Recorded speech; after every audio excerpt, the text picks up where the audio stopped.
Connie Margot Dabate built her life around people. At 39, she lived in Ellington, Connecticut, on a quiet suburban street with her husband, 40-year-old Richard Dabate, and their two sons. 9-year-old Richard Jr., known as RJ, and 6-year-old Connor were the center of everything she planned. Connie had grown up in Rockville, surrounded by a big, loud family, and as she got older, she tried to recreate that same feeling wherever she went.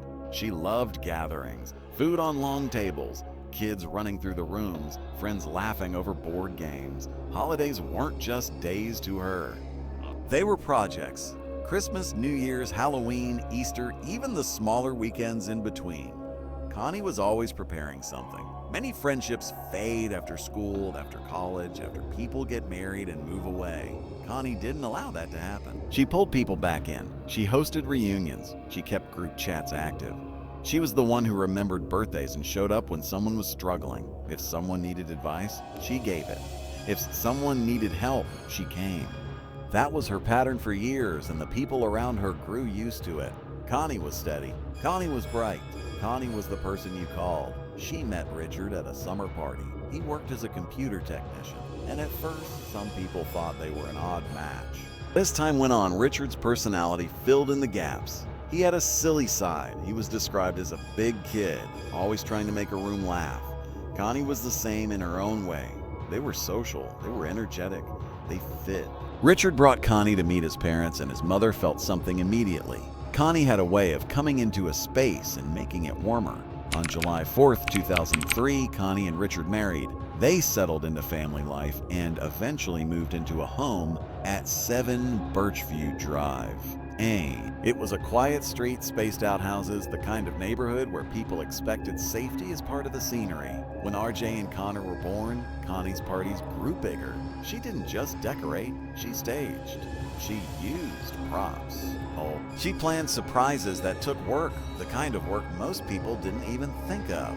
One Easter, she told a group of children that if they threw jelly beans into the garden and went to sleep, they'd wake up to find the beans had turned into lollipops. I know. After the kids went to bed, Connie went outside in the dark, raked up jelly beans and scattered lollipops across the yard. She wanted their faces the next morning. She wanted them. That was Connie, above and beyond, all the time, for everyone. Then came December 23rd, 2015. 2 days before Christmas, the Dabate's house was already fully decorated. Presents were wrapped. Connie was excited for the next few days with her boys, the kind of excitement that came naturally to her.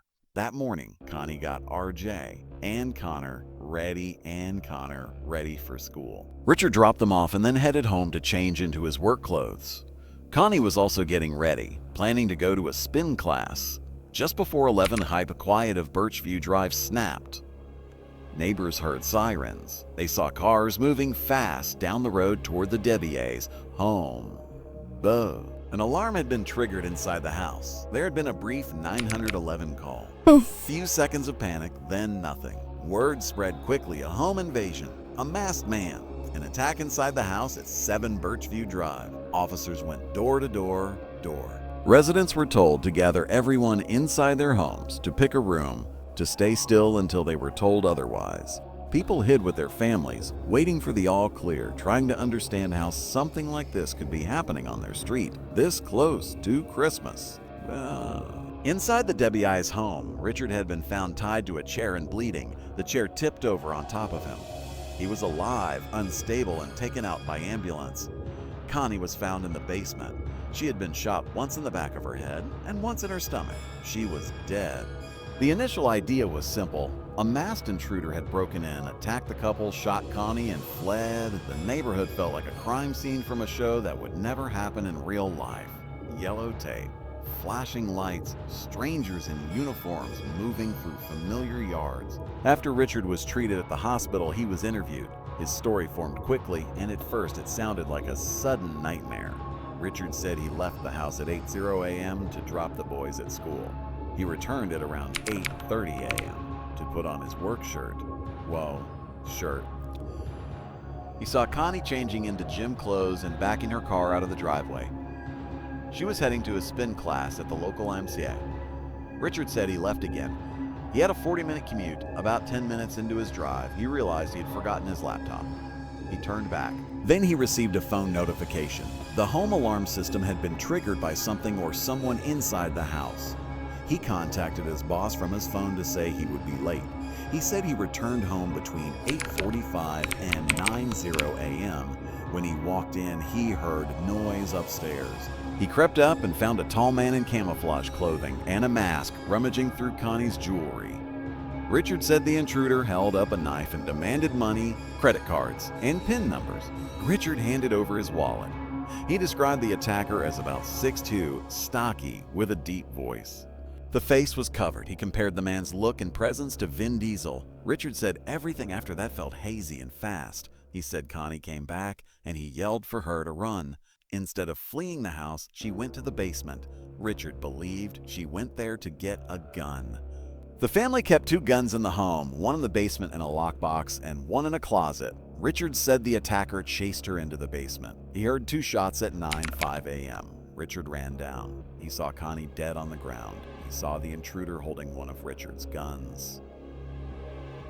Richard said the attacker then stabbed him in the legs with a box cutter, zip-tied him to a chair, and burned him with a blowtorch.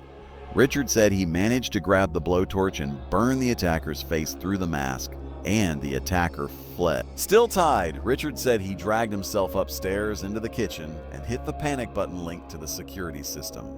Then he made a brief 911 call. In the immediate aftermath, attention turned outward toward possible suspects. Connie and Richard had been unhappy with work done on their home and had sued a contractor for a few $1,000s. One of their cars had later had its windscreen smashed, and Connie believed the contractor was responsible. The fear had gotten so strong that even though Connie was scared of guns, she wanted one in the house for protection. Richard bought one and kept it in the basement. Testing would later confirm that the gun used to kill Connie was Richard's gun. The contractor, Ken, was tracked down. He admitted the relationship had ended badly. He had been angry about losing money, but he had no criminal record. His build and voice didn't match Richard's description, and his alibi held. Ken was ruled out. Christmas passed in shock. In the week after, Ellington prepared for Connie's wake. The turnout was massive. In freezing temperatures, hundreds of people stood in line for hours to pay respects. Connie's community was wide, and she had spent years building it.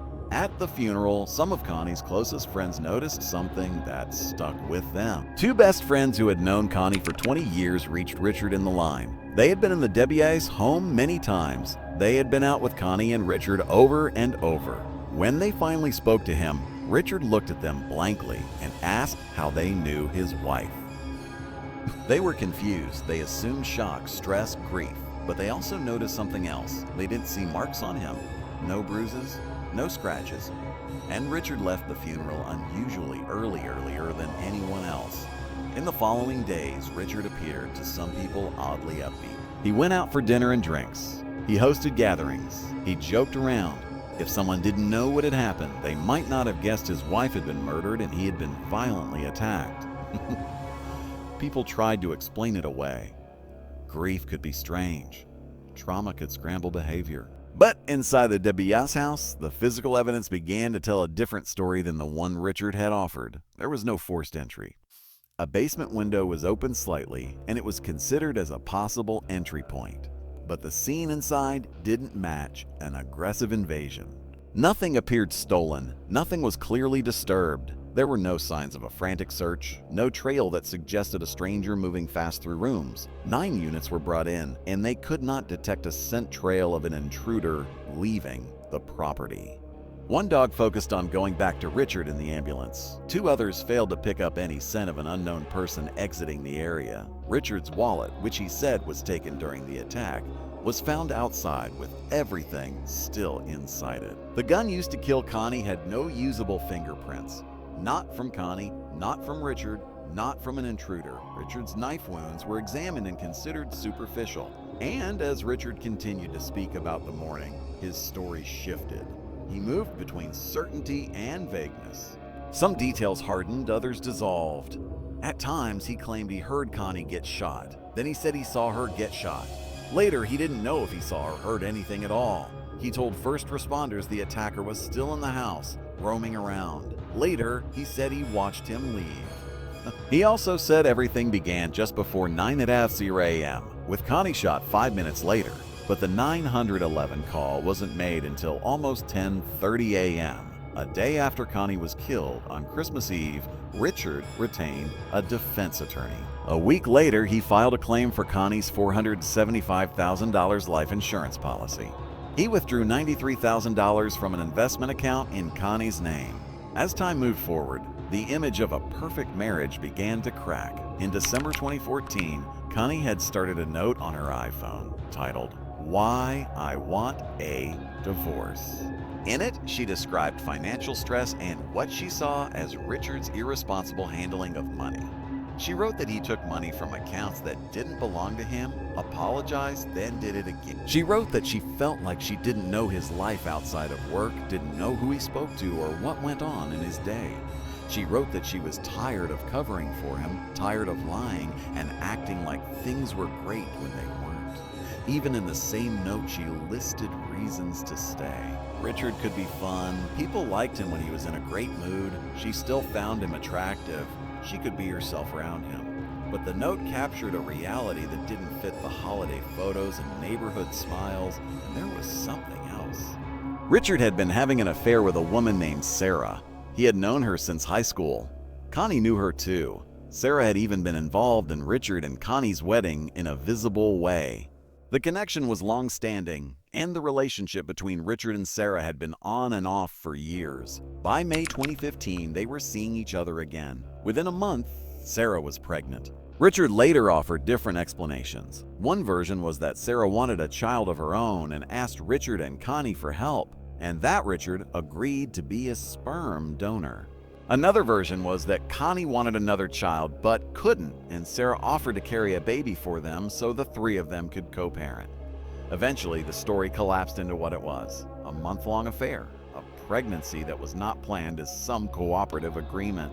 Whoa. Richard had also told friends privately that he had gotten Sarah pregnant accidentally. As the pregnancy progressed, Richard began lying more. To Connie, he claimed he was working late or out with friends. To Sarah, he professed love and promised change. Man. By the time Connie died, Sarah was 8 weeks away from giving birth to their daughter. Richard had taken Connie on a romantic trip to Vermont. Connie posted photos from the trip online. Sarah saw them and realized Richard was not leaving his wife the way he claimed. Whether Connie knew about the affair and pregnancy was unclear. People close to her didn't believe she did. They believed that if she had known, she would have confided in someone. In June 2015, Richard met with a divorce attorney, but no file paperwork was found. 2 days before the murder, Richard texted Sarah promising to leave Connie. The day after, he texted Sarah that he loved her and would see her tomorrow. Connie's phone also showed an argument between her and Richard in the same window of time.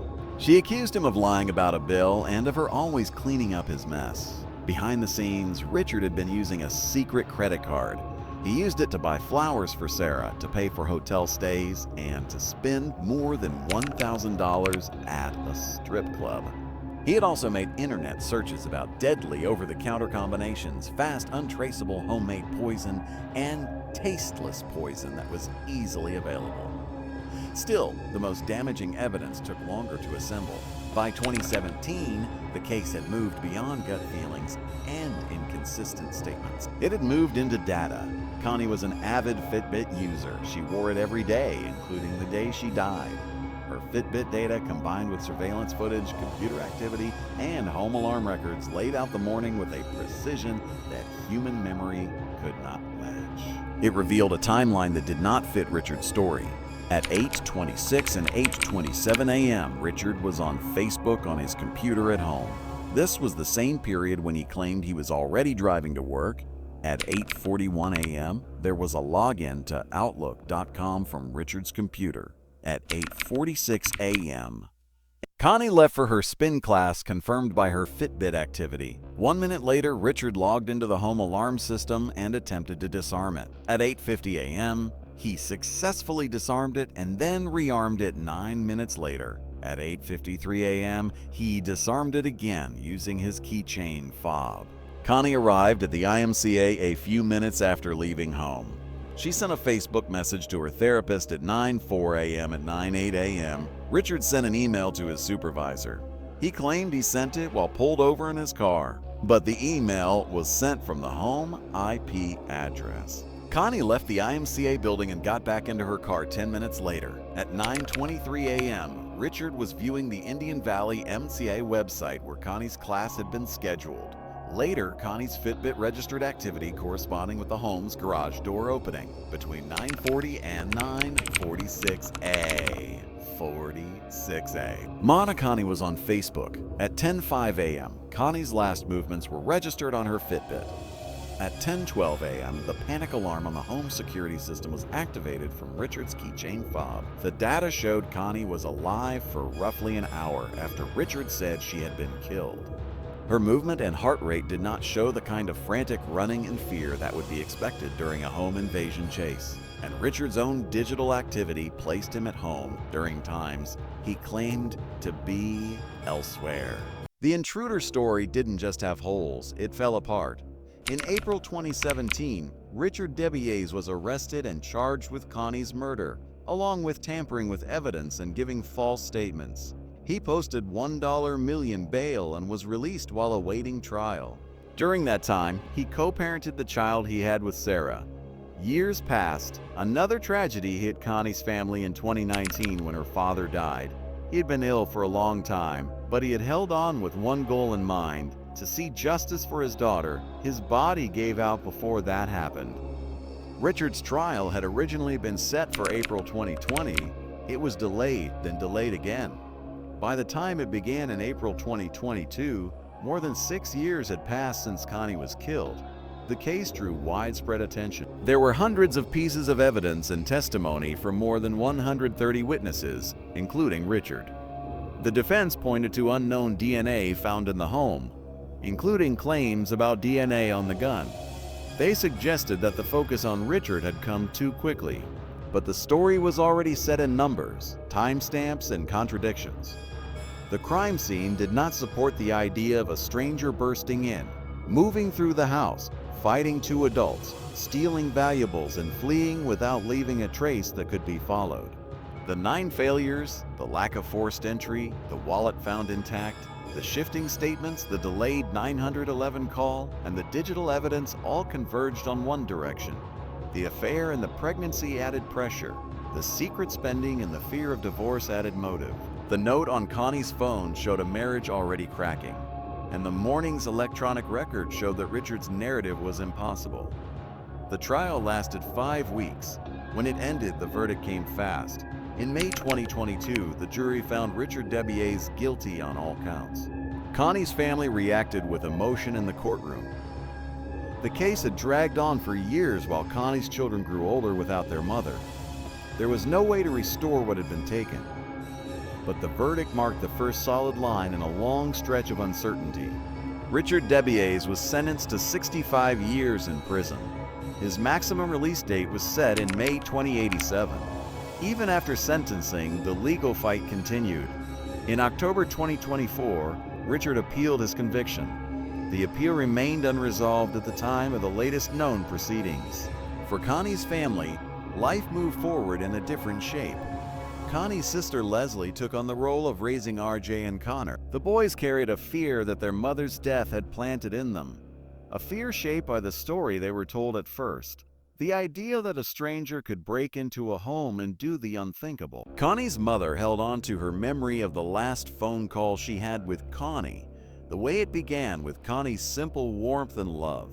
And the people who knew Connie remembered what she had always done, even in small moments. She made people feel important. She made people feel special. She made them feel like they belonged. That was the life Connie Margot Dabate built. And on the morning of December 23, 2015, inside the home at 7 Birchview Drive, that life was ended by the person closest to her, after a story was staged to make it look like something else.